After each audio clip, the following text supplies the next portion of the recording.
The Kingdom Hearts series has attracted different types of people from all walks of life. And sometimes, like in the form of video essays, you get to hear these people talk about how they relate to Kingdom Hearts based on their life experience.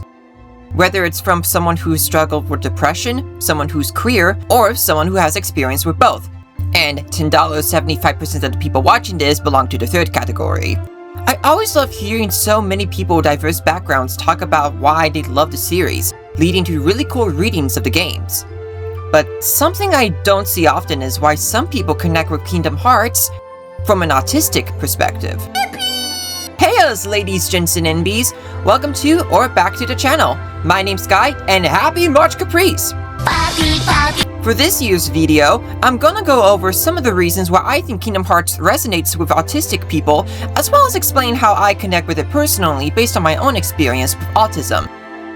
I should make a disclaimer that I am not trying to make any sweeping facts about the autistic community, so though I'm gonna explain my own observations on why autistic people love the series, please don't take my word as gospel.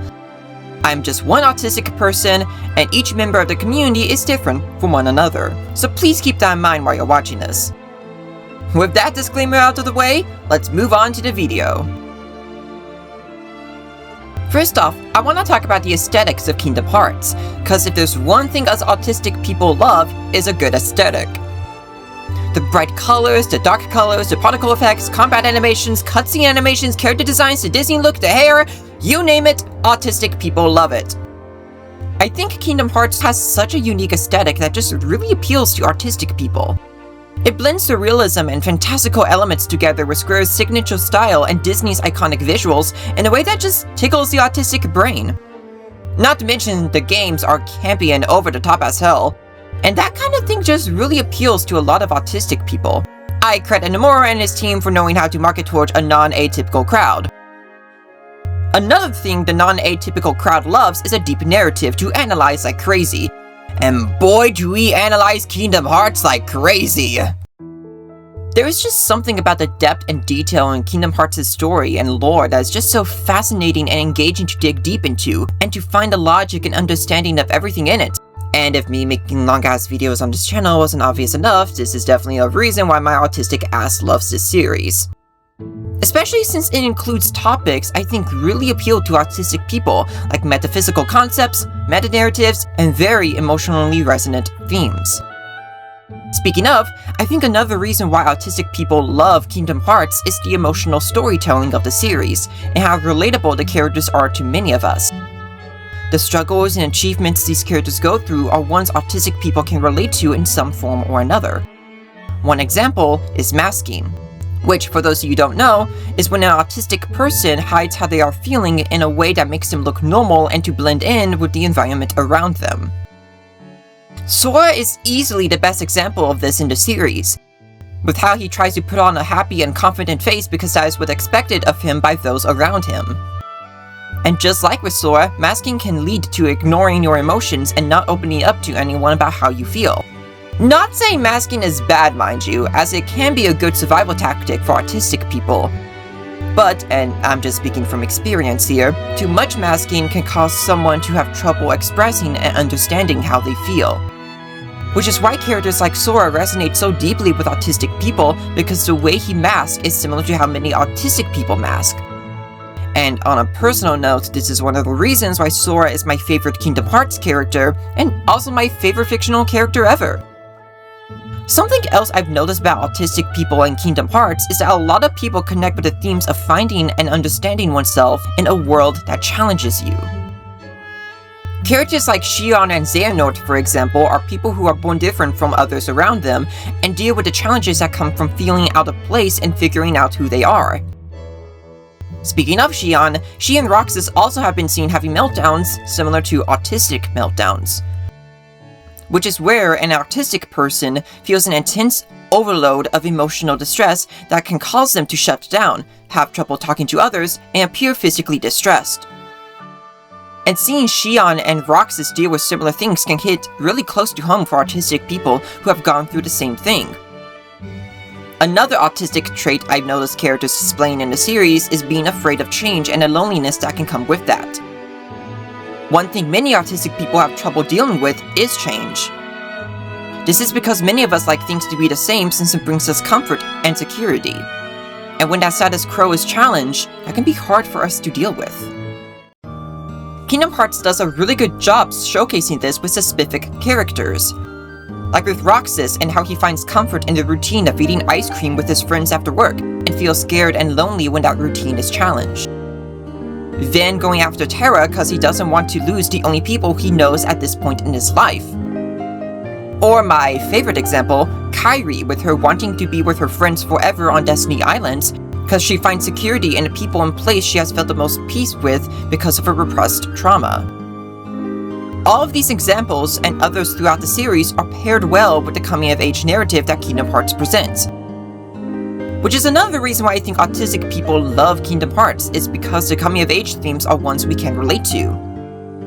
That is because the struggles we deal with as we grow older and slowly understand the world and life of an adult comes to present a different kind of challenge for us because of how hard it can be for some of us to understand how to function and live an adult life.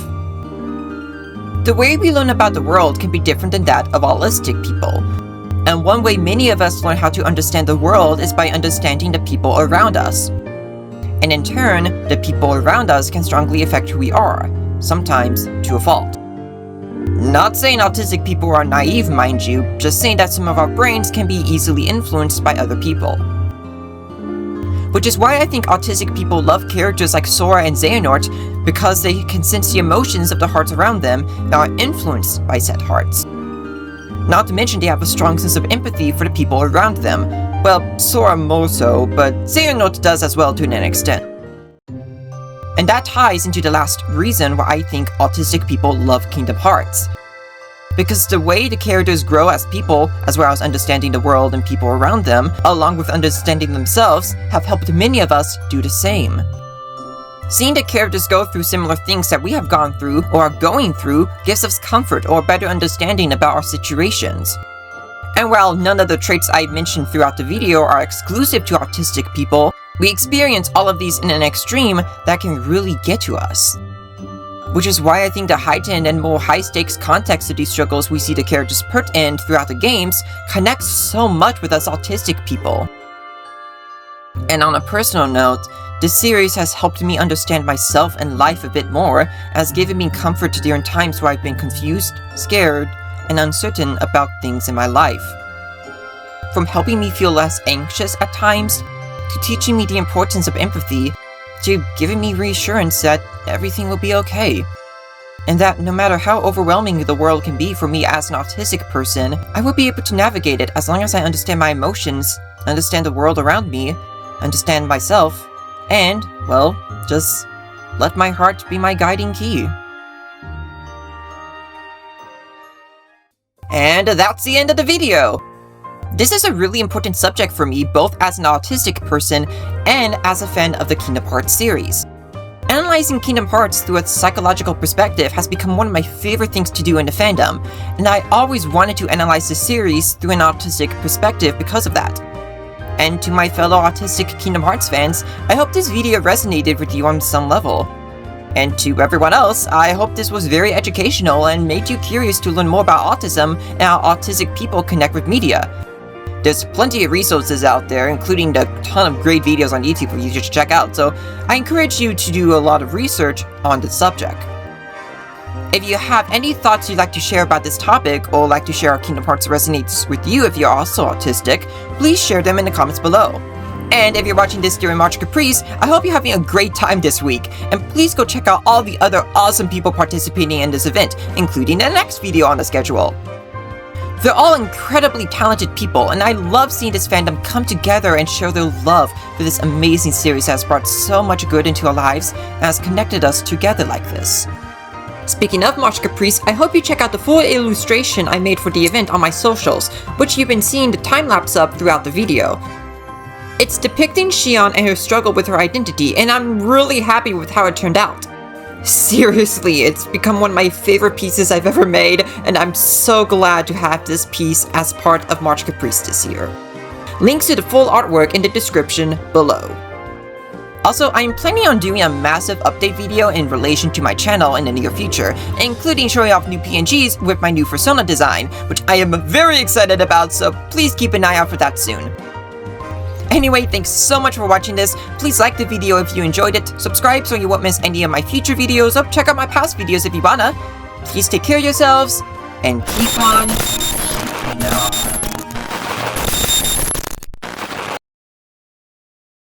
Now, allow me to reveal the final piece of the puzzle for you. This is a tale from the distant past, unknown to all, even unheard by the greatest geniuses. The cycles of the hero's journey that have played out until now were never about creating a new world or perfect heroes and gods. Now, we come to the real truth. You really think you're prepared? Allow me to give you a warning, most earnest. Once you see what these memories hide, the world's course will be forever irreversible.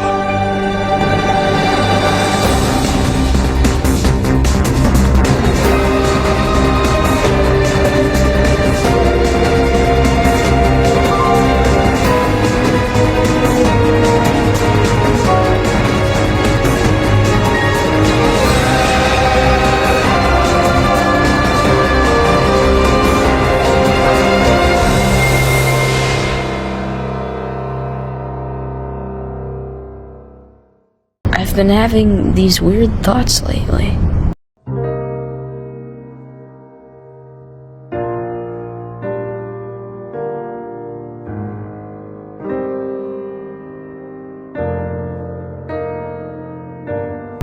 Like, is any of this for real? Or not?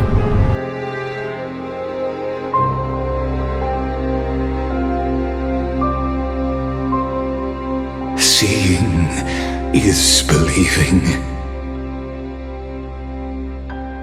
Why not let your own two eyes uncover the truth?